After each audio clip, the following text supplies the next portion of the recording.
Welcome to this deep dive. Today we're turning our attention to a passage of Scripture that, well, many find incredibly powerful. Absolutely. Psalm 91. Yes, Psalm 91. It just got this reputation, hasn't it? As, a really profound promise of God's protection. Words that have brought comfort for generations. So much solace and strength. Yeah. And our goal today is really just to immerse ourselves in it. Go line by line, maybe unpack some of the richness there, the imagery, the promises. It's a great piece to do that with. It's remarkably deep when you look closely, and the history around it is interesting too. Well, there's a thought, some believe, that Moses might have actually penned these words. Really? When? Possibly right after the tabernacle was completed. You know, the place where God's presence would dwell. Okay, so the physical structure is finished, and this is like a reflection on the security you find when God is near. That's the idea, yeah. A reflection on that divine nearness, that protection. Okay, fascinating context. Let's jump into verse 1 then. Hmm. He who dwells in the secret place of the Most High shall abide under the shadow of the Almighty. Right. That phrase, secret place. It sounds so intimate, doesn't it? It does. And it's important to maybe clarify, this secret place, it isn't necessarily like a hidden room somewhere. Right. Not a literal spot on a map. Not necessarily, though, finding a quiet space can help us connect, obviously. But it speaks more to a state of being. How so? Like being in constant communion with God, an open line, sort of, an awareness of His presence that you nurture through prayer, through really seeking Him. So it's about relationship. Exactly. Yeah. And for Christians, this access, this secret place, well, it's understood to be available through Jesus Christ. Okay. And then the second part of that verse, shall abide under the shadow of the Almighty. That's such a strong visual. It really is. Imagine, like you said, being out in the blazing sun. Yeah. And then stepping into this huge, cool shadow, that feeling of relief of being completely covered. Enveloped. That's the feeling. God's protection as something complete, all-encompassing, unwavering. And it's the shadow of the Almighty. That word sounds powerful. It is. In Hebrew, it's Shaddai. It speaks to, well, limitless power, all sufficiency. It's one of the names revealed way back to the patriarchs. And the first part used Most High. Elion, yes. Emphasizing God's supremacy, His ultimate authority over everything. So right from the start, you've got God's absolute power combined with this nearness, this protective covering. A very potent combination. Okay, verse 2 then moves to a declaration. I will say of the Lord, He is my refuge and my fortress, my God in whom I trust. This feels very personal, active. It is. That I will say bit. It highlights a choice. It's not passive. It's a conscious decision to voice your faith, to claim it. And the word's chosen. Refuge, fortress. Yeah, such strong images of safety. Think of a place you run to when danger's closing in, a stronghold that just can't be breached. Protection from outside threats, but maybe internal ones too. Could be. A place of real security, and then it grounds it. My God, in whom I trust. That complete reliance, that dependence. You mentioned the Hebrew names in verse 1. Anything significant here? I noticed Lord is in all caps in many versions. Yes, absolutely. That's a key indicator. When you see Lord like that, it's representing the personal name of God, Yahweh, or YHWH. The name revealed to Moses. Exactly. I am who I am, the God of the covenant, the God who is deeply personally involved with His people. And it also says, my God. Right, using Elohim, a more general term for God, but making it personal, my God, it doubles down on that individual connection, that act of personal trust. Got it. Okay, verse 3.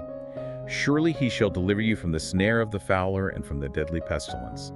Sounds like protection from sneaky traps and big dangers. That's a good way to put it. The snare of the fowler, picture a bird trap, hidden, waiting. It speaks to those secret plots, the schemes of evil, maybe the devil's work, designed to trip you up. Things you don't see coming. Precisely. And then deadly pestilence, that brings to mind, widespread dangerous threats, like plagues, diseases sweeping through. Like we've seen in history and even recently. Yes. But it can also stand for any overwhelming destructive force, physical or even spiritual. Then verse 4 offers this really gentle image. He shall cover you with His feathers, and under His wings you shall take refuge. Oh, that's such a tender picture. It is. Like a mother bird sheltering her young, you can almost feel the softness, the security. It evokes exactly that nurturing, all-encompassing care, complete protection found right there, close to God. But then the imagery shifts, right? His truth shall be your shield and buckler. Yes, it moves from tenderness to defense. His truth, his faithfulness, his word becomes your protection. A shield and buckler. What's a buckler exactly? Is it different from a shield? Well, sometimes the Hebrew word there is thought to mean a large shield, a paveh, something a soldier might use to cover their entire body. Wow, so not just partial protection. No, comprehensive, like God's truth defends you completely against attacks. His word is the ultimate defense. Verse 5 then tackles fear directly. You shall not be afraid of the terror by night, nor of the arrow that flies by day. Yeah, facing fear head on. The terror by night, that could be literal dangers in the dark, but also, those anxieties. Panic attacks, worries that seem bigger in the dark. Exactly, those feelings that can just grip you when things feel uncertain. The promise is peace, even then. God's presence isn't just for the daylight. And the arrow that flies by day. Those are the more obvious threats, aren't they? The visible dangers, the challenges you see coming right at you, attacks in broad daylight. So protection from both hidden anxieties and open attacks. That's the idea. Verse 6 continues that theme. Nor of the pestilence that walks in darkness, nor of the destruction that wastes at midday. Right, it expands on it, covering all bases, really. Pestilence that walks in darkness, those unseen dangers, maybe illnesses spreading silently, things you can't easily guard against. Creeping threats. Exactly, and destruction that wastes at midday, those sudden, overwhelming catastrophes. Things that hit hard invisibly, maybe things affecting health or well-being in a big way. So unseen dangers, overwhelming disasters. The protection covers it all. It seems to suggest a complete umbrella of safety, yes.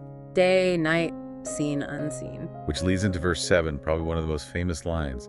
1,000 may fall at your side, and 10,000 at your right hand, but it shall not come near you. Such a powerful verse. It really emphasizes that sense of God's specific personal preservation. Even when chaos is all around, like standing firm when everything else seems to be collapsing. Exactly. It suggests a kind of divine shielding, doesn't it? A protection that sets you apart even amidst widespread calamity. And sometimes we probably don't even realize how often we're spared. We're unaware of the near misses. Quite possibly. The deliverances we don't even see. Verse 8 then adds another layer. Only with your eyes shall you look and see the reward of the wicked. So while you're safe, you'll also see consequences. Yes, it brings in the theme of God's justice. While the focus is protection for the faithful, this verse acknowledges that actions have consequences. Those who reject God's ways, who choose wickedness, will face a different outcome. A reminder of ultimate accountability. You could say that. A glimpse of the final reckoning, perhaps. Verse 9 then seems to bring us back to the foundation. Because you have made the Lord your refuge and the Most High your dwelling place. Yes, it circles back beautifully. It reinforces that it's about your choice, your action. You have made the Lord your refuge. Actively chosen Him as the safe place. Right. And your dwelling place. Not just a quick visit for safety, but making your home there, abiding constantly in His presence. That deep ongoing connection.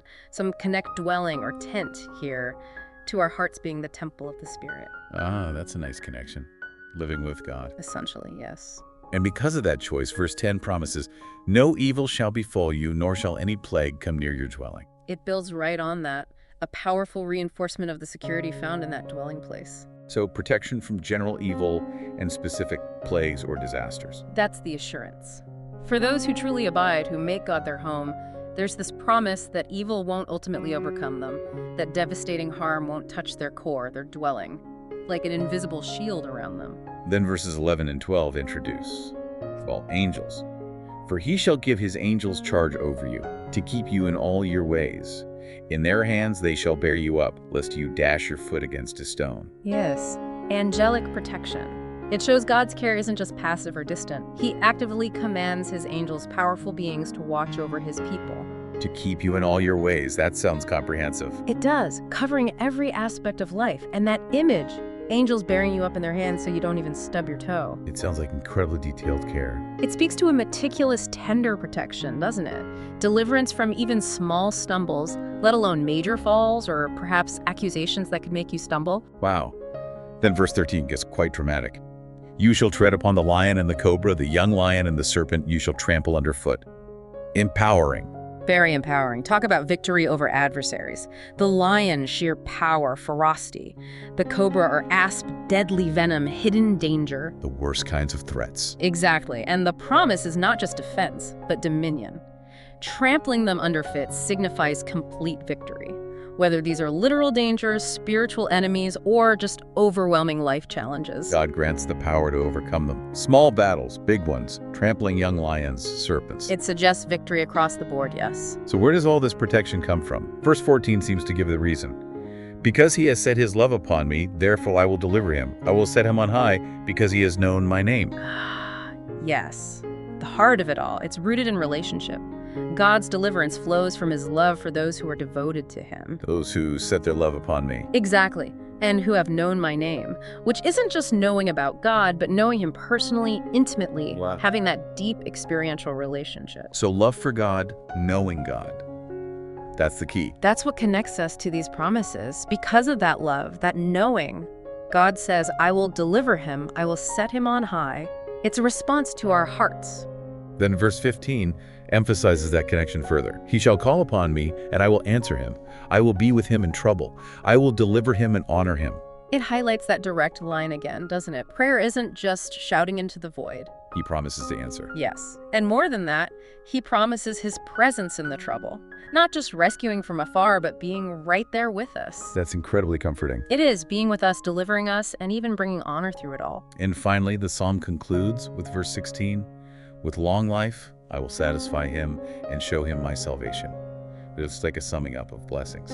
A beautiful conclusion. It speaks not just of protection from harm, but of a full, satisfying life. Longevity, contentment. A fulfilled existence. Yes. And ultimately, the greatest promise of all. Show him my salvation. Experiencing God's ultimate rescue, his saving grace, eternal life. That's the ultimate security. So going through it verse by verse like this, wow. The core message really is this profound declaration, isn't it? God's absolutely unfailing protection. For those who truly trust him, who make him their refuge, their dwelling place. It's not just words on a page. No, absolutely not. It's about cultivating that genuine personal relationship. Faith, trust, making God the center. And it's crucial, I think, to emphasize this isn't about superstition. Oh, definitely not. You don't just, stick the psalm on your door and expect magic. Exactly. Its real power flows from that authentic connection, that living relationship with God himself. The comfort, the security, the results of trusting the Almighty. So as you've been listening to us unpack this, maybe take a moment. Which of these promises, which image really speaks to you right now? Yeah, which one hits home, and maybe why? It's a good chance to reflect on where you might need to lean into this divine protection in your own life today. And perhaps a final thought to leave you with. How does really grasping the depth of these promises in Psalm 91, how might that change the way you face your daily challenges, your fears?